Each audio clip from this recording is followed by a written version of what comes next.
Good morning everyone. Tara magbasan tayo na ating libro guys. Kapwa ko Filipino, magbasa na tayo na ating history book, History of the Filipino People by Agoncillo and Guerrero.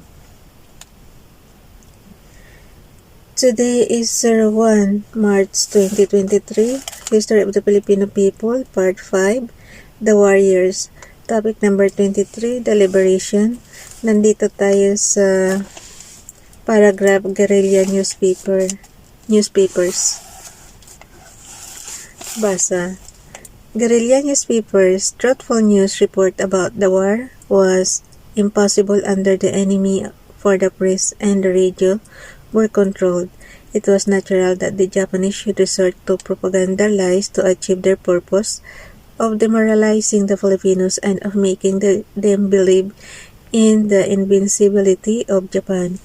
People who read the Tribune and other Japanese-controlled magazines read between the lines, but such reading was not sufficient to slake their thirst for real news.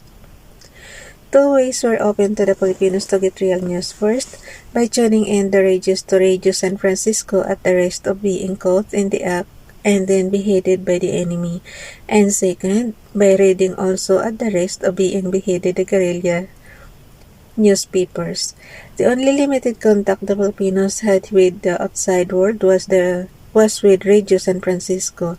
Beamed to the Philippines, Radio San Francisco broadcast news about the war in Europe and in Asia and events of general interest, particularly to Filipinos.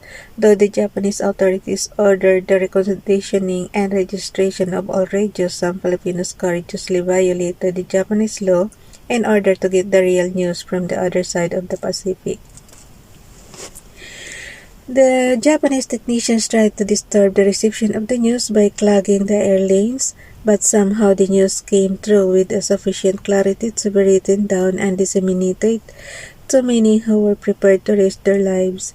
Typewritten of mimeograph copies of these news items were made and distributed secretly to the people.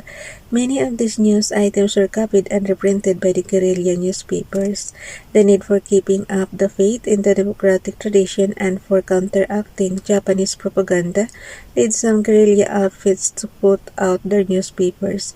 These were not printed but mimeographed, sometimes typewritten. Colonel Guillermo Nacar, operating in the Sierra Madre near Nueva Vizcaya, but out of the mimeograph newspaper, Matanglawin Hawk's Eye. This paper, aside from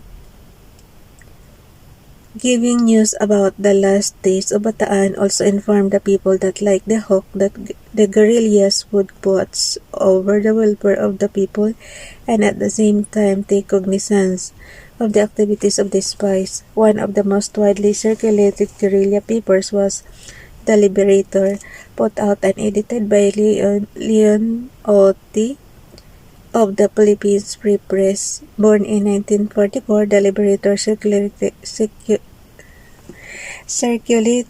in Cavite, Manila, Rizal, and Bulacan. Some of its writers were caught by the Japanese circulating the Little News magazine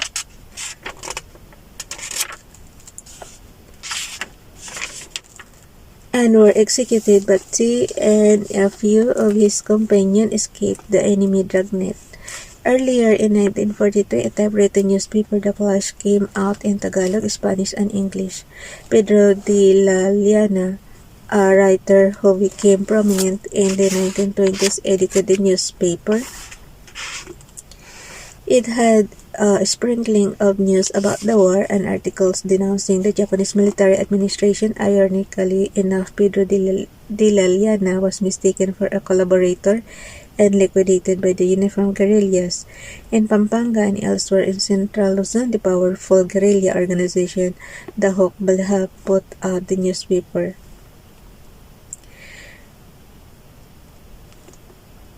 In Masala, the Light,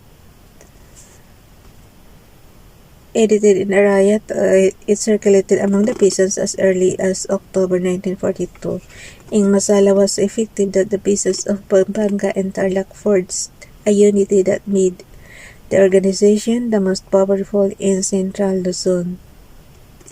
Another influential paper of Luzon was the thunderclap, which was used by the Hunters ROTC as its organ. It came out in 1943 and changed its place of publication, often to confuse the Japanese as to its place of origin. A day before the Americans entered Manila, February 2, 1945, the paper changed its name to Liberty. Panay had several guerrilla papers. Most famous was the Calibo War Bulletin, which came out after Pearl Harbor. It had the widest circulation in the entire island of Panay and lived up to 1944, when paper and newsprint became very scarce. Meanwhile, Thomas Confessor, governor of Panay, put out his bilingual Hiligaynon English paper, ang Tigbatas, the Common People. This newspaper survived the war and became the principal reading matter of the people of Panay. October newspapers in Panay were Coordinator, Harbinger, Chronicle, and Unknown Soldiers. In Sorsogon, Juan Pribalado published the Commentator, which came out only when its publisher received news from the Allied Intelligence Bureau. Wenceslao Q. Benson's popularized the route for the suburb organ of the ROTC guerrillas in the Bicol provinces and Laguna. Other guerrilla papers were the Bagel of Leyte, the Kalayaan of Bulacan, and the Palazzo of Manila.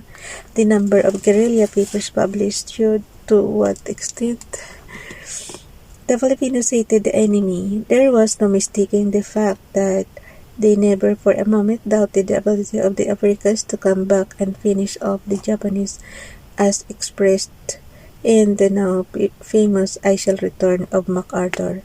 The risk taken by those who wrote for prepared the newspapers and the handicaps and difficulties met in the circumstances testified to the high resolve of the people to fight the enemy of their freedom and the sanctity of their homes and women. The national experience of having undergone during the Spanish period similar privations, brutalities, and lack of aspects for persons and property extensively give them the courage and the hope with which to live dangerously in the shadow of the enemy. The Government-in-Exile. When Quezon and his party left Corregidor in February 1942, they did not proceed directly to Australia. They visited several islands in the Visayas, which were still free, and boosted the morale of the people. From Negros, the Quezon party proceeded to Oroquita, Misamis, and Her, waited for the airplane that would take them to Australia. Practical and farsighted that he had always been, Quezon, thinking of death, issued an executive order naming Colonel Manuel A. Rojas President of the Commonwealth upon his and Osmeña death. In the evening of March 26, 2 American bombers took Quezon and his party to Australia. On April 19, the party left for the United States on board the ship President Coolidge. While in the United States, Quezon addressed the Senate and House of Representatives. The government of the Commonwealth was now in Washington as an exile. Quezon appointed members of his Washington cabinet: General Basilio Valdez, Secretary of National Defense; Manuel Nieto, Secretary of Agriculture and Commerce; Jaime Hernandez, Secretary of Finance; and Joaquin Elizalde, Resident Commissioner. Being a government in exile, the officials and personnel could not do more than boost the morale of the Filipinos, some 12,000 miles across the vast Pacific. Quezon, however, participated in the Pacific War Council, of which he was a member, and later on signed the agreement providing for the organization of the United Nations. Because of the war conditions, it was felt that Quezon should continue to serve as president beyond the 8-year limit placed on the president's and the vice president's terms of office by the Constitution. Senator Millard Tydings, co-author of the Tydings-McDuffie Independence Act, had pointed out that President Quezon's term of office would expire on November 15, 1943. and that by the operation of the Philippine Constitution, Osmeña would succeed him. Quezon wanted to continue as president even beyond the term provided for by the Constitution, but some of the men around him felt that Osmeña should succeed him in accordance with the highest law of the land. Osmeña, however, thought that there must be unity in the ranks, and knowing that Quezon wanted to continue as president, he prepared a resolution to the American Congress asking that the provisions of the Constitution regarding succession be waived so as to make Quezon president even beyond the 8-year limit. The resolution was passed by the Senate on November 9, 1943, and the following day the House of Representatives voted for its approval. Thus, Quezon continued to remain at the top of the Commonwealth government. His health, however, had been failing, and less than a year later, on August 1, 1944, he died at Saranac Lake, New York. Osmeña then succeeded to the presidency. Bukas na itong Battle of the Philippine Sea. Ay, okay lang. Pwede pang basahin, maiksi lang. Battle of the Philippine Sea. The year 1944 was crucial for the combatants in the Pacific. Slowly and painfully, the American naval and marine forces inched their way north from the vicinity of Australia. Saipan and Tinian Islands were bombarded by the American fleet and marines in June, and landings in Guam were made thereafter. Meanwhile, a huge naval battle was shaping up in the Philippine Sea of the Pacific coast. In mid-June, the Japanese fleet, composed of carriers, battleships, cruisers, and destroyers, rushed toward Marianas to relieve the Japanese garrisons there. Admiral Raymond Raymond Spruance, S-P-R-U-A-N-C-E, Spruance. Ang hirap basahin, guys. Admiral Raymond Spruance, commanding the American Fifth Fleet, waited for the enemy west of the Marianas. At the same time, he sent carrier-based airplanes to attack Iwo Jima. Ulitin ko ha. At the same time, he sent carrier-based airplanes to attack Iwo Jima and Chichijima to neutralize the Japanese bases in the islands. On June 19, the Battle of the Philippine Sea began. The battle, which was fought up to June 20, was primarily an air combat. The air battle started over Guam, and with Admiral Mark A. Mitchell's Task Force 58 carrying the brunt of the attack. The result of the two air battles over Guam was the destruction of 402 enemy airplanes as against 17 American airplanes lost and 4 ships damaged. With the destruction of a great majority of the enemy's carrier-based airplanes, the American fleet rushed westward in the attempt to lure the Japanese ships out. Search planes were sent to determine the enemy's position. Contact with the enemy fleet was made in the afternoon of June 20. It was late in the afternoon, but the American bombers and fighters rushed to the attack and sank 2 enemy carriers, 2 destroyers, and 1 tanker, and severely damaged 3 carriers, 1 battleship, 3 cruisers, 1 destroyer, and 3 tankers. The Americans suffered 16 planes shot down and 73 planes lost owing to lack of fuel and crash landing. The Battle of the Philippine Sea prevented the Japanese from reinforcing the Marianas on the one hand and led to the subsequent capture of the Allies by the Americans on the other.